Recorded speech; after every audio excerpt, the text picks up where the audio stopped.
Elizabeth, I want everybody at home to meet somebody. St. Jude was the first facility outside of the National Institutes of Health to receive federal approval for research involving human gene therapy. And that was very important because the research has helped save the lives of many, including Mr. Jake, sitting here with me today. Good morning, Jake. Good morning. Tell me, how old are you now? I'm 16. 16. Do you get into trouble sometimes? Maybe a little bit. I suppose your parents are not so, they're pretty understanding and kind of like it when you get into trouble because you're here to do it. Let's talk a little bit about what happened when you were 7 years old. Seven years old, folks. Well, when I was 7, I was diagnosed with medulloblastoma. I got it because I had failed a vision screening for my new school, so I went to an eye doctor's appointment. And after she dilated my pupil, she found something putting pressure on my optic nerve and scheduled an MRI at Children's Mercy. And that's when they found the brain tumor. And then they told my parents, and they told them that the survival rates at Children's Mercy were 50 to 55%.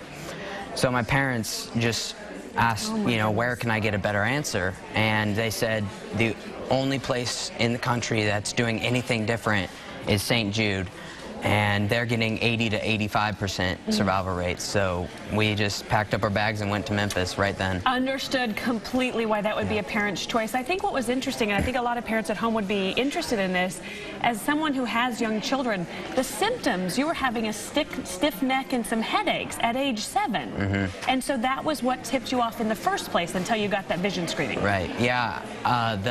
Because it was in the summer, so I was just kind of being overall like lazy, just laying around on the couch. And for a 7-year-old kid, that's not really normal. So my parents were just like, what? They didn't understand what's wrong. And I was having back pains and headaches, as you said, and all of these symptoms, and we didn't really know what was wrong. And we went to a bunch of doctors, and they diagnosed different things, but then we finally found the tumor. So I'm assuming at 7 you wouldn't have understand what's happening here today, but at age 16 you get it. Why is today, and what people of Kansas City and the surrounding area are doing, why does that matter to kids like you and those other kids that need to go to St. Jude? Well, it matters because, to me, St. Jude saved my life. Like, there's no question about it. If St. Jude wasn't there, it would be a flip of a coin as to whether or not I would have survived. And the reason St. Jude is there is because of all the people donating and giving money, because St. Jude, the cool thing about St. Jude, they don't make their patients pay anything. It's all because of donations, and that's what keeps St. Jude running. Right. All right, so tell me your favorite thing in a short amount of time, favorite thing to do today as a 16-year-old.